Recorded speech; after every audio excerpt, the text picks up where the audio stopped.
Alors ensuite, l'énoncé nous amenait à prouver que qui AB est égal à qui BA. Donc le polynôme caractéristique de la matrice AB est égal au polynôme caractéristique de la matrice BA. Pour tout A et B dans Mn de C. Bon, bah, c'est un truc classique. Ça utilise, c'est vraiment une magnifique utilisation de la densité, encore une fois, de GLN, que l'on fait dans le chapitre 2. C'est même la première application de la densité qu'on donne, je crois, dans le chapitre 2 de Nouvelle Histoire hédoniste de groupe et de géométrie. Regardez comment on monte. D'abord, on le monte pour A est inversible. Bah oui, parce que AB et BA, d'ailleurs c'était une indication de l'énoncé, il faut montrer qu'elles sont semblables. Bah, ça veut dire qu'il faut mettre ici BA et AB, et il faut mettre une matrice P et P-1 ici. Bah oui, mais BA, AB, bah ici on est obligé de mettre A-1, et ici on met A, et on voit bien qu'on a une égalité, et que c'est la même matrice qu'on a inversée ici, qui est ici. Bon. Alors, donc, c'est semblable, et les polynômes caractéristiques de deux matrices semblables, on sait, on peut l'affirmer, que c'est... Après, il faut savoir le démontrer, hein. Ça vient du fait que c'est égal, parce que les déterminants de matrices semblables sont unis. Bon, alors maintenant, il faut le montrer pour A quelconque. Et, ben voilà, encore la densité, AK, on a une suite de matrices, AK qui tend vers A, on l'a vu tout à l'heure. Donc, AKB tend vers AB, alors il faut savoir le dire. Le correcteur, évidemment, il attend que vous disiez que l'application qui a M donne MB est continue. D'accord? Pourquoi elle est continue? Parce qu'elle est linéaire, hein, ici. Bon. BAK tend vers BA. Alors vous pouvez dire de même là, bon, bien sûr, mais voilà. Alors, donc ça va vouloir dire, d'après ce qui précède, comme AK est une suite de GLN, hein, par densité, hein, on a qui AKB est égal à qui BAK. Voilà, d'après ce qui précède. Et maintenant, on monte donc on voit vraiment l'utilité de la topologie, hein, je trouve ça assez passionnant. Alors ici, qu'est-ce qu'on a envie de dire? Qui AB, maintenant on veut montrer que c'est égal à qui BA. Mais qui AB, c'est qui de AB, c'est la limite quand K tend vers plus l'infini de AKB, d'après ça. Et on a envie de dire, là on peut se poser la question, que c'est la limite quand K tend vers plus l'infini de qui AKB. Si c'est vrai, alors d'après ça, ce sera la limite quand K tend vers plus l'infini de qui BAK, parce que AK est dans GLN, et là, si ça c'est vrai, ben ça ce sera vrai aussi, on a qui limite de BAK, et d'après ça, c'est limite de BA. Donc maintenant, il n'y a plus qu'à montrer que ces égalités-là sont vraies, mais ça vient du fait que M donne ces échanges de passage à la limite, vous le voyez bien, c'est juste de la continuité de M donne ici qui M. D'accord?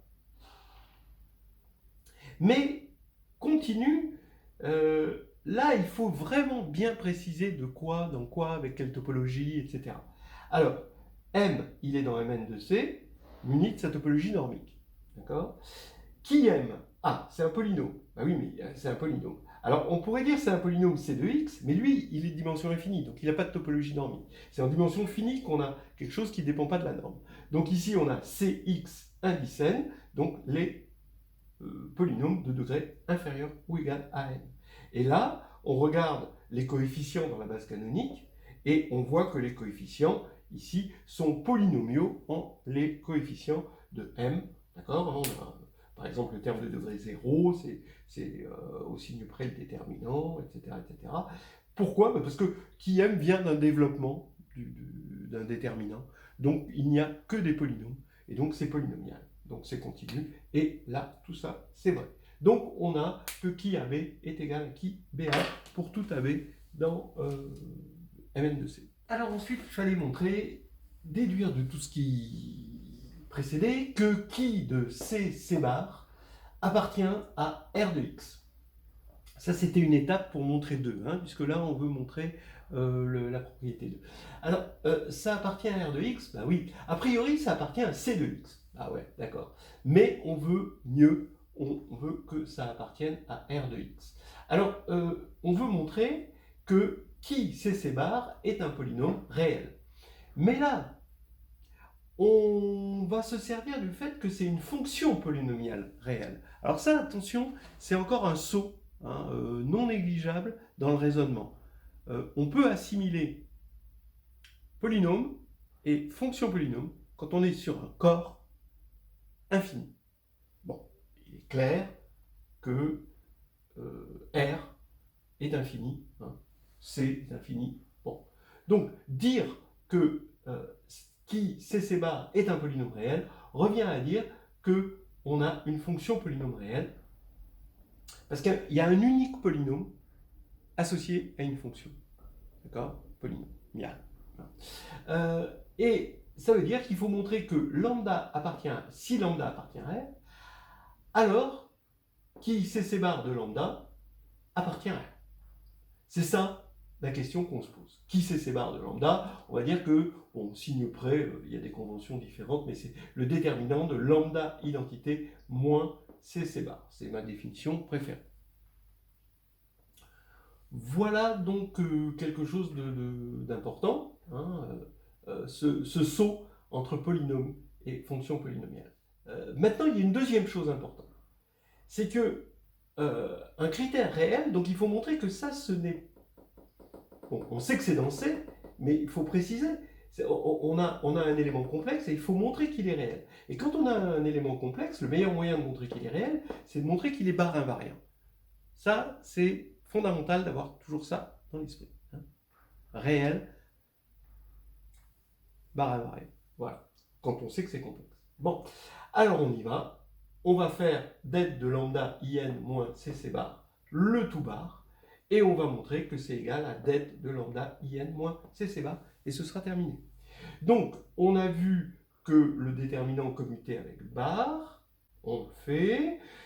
Bar, on a vu que c'était un morphisme involutif d'algèbre, de R algèbre. Et bien on va s'en servir, puisque lambda est dans R, là on se sert bien du fait, et ça c'est le moment de le dire, hein. Ça c'est le moment de rappeler la question où on rédige. Hein. C'est un morphisme de R algèbre, pour ce lambda qui appartient à R. C'est ce qui nous permet de mettre le bar, de distribuer le bar comme ceci. D'accord?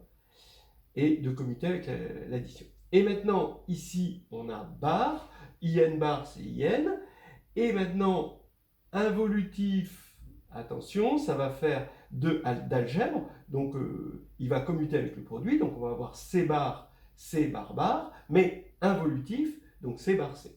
Vous voyez, là, toujours cette question là, qui nous taraude constamment.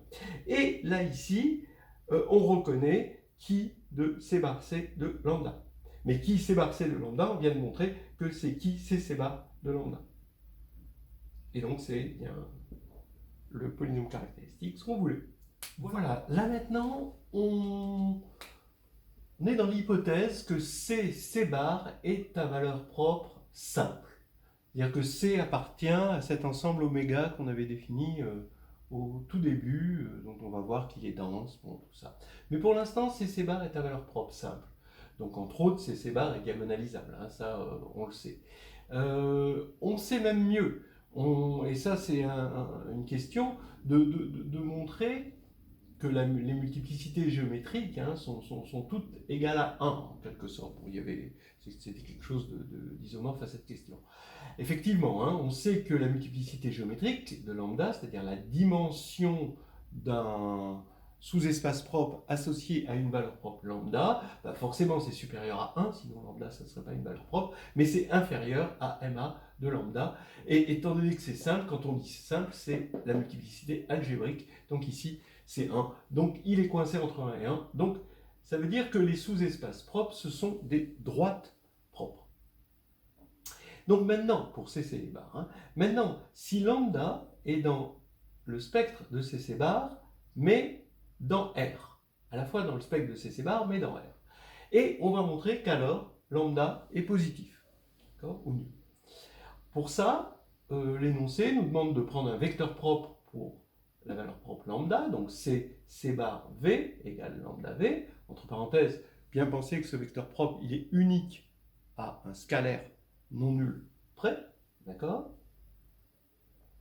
Et on nous demande de calculer C bar C de V bar. Bon, alors C bar C de V bar, on n'a qu'à mettre une barre ici, et la barre, ben, on la répartit, maintenant on commence à savoir les choses. Ici on a barre, ici on n'a plus de barre parce que c'est involutif, et ici on a barre. Lambda, comme il est réel, eh ben, le bar disparaît, il fait fondre le bar, et V, il a une barre. Donc on a cette formule facilement. Maintenant, on nous suggère de multiplier à gauche par C, donc ici on va calculer ça, et on a que C bar, C V bar égale lambda C V bar, j'ai commuté lambda, mais maintenant je fais un petit parenthésage pour montrer que C V bar, il appartient à l'espace propre pour la valeur propre lambda. Voilà. Mais ça, on sait que c'est CV. Donc,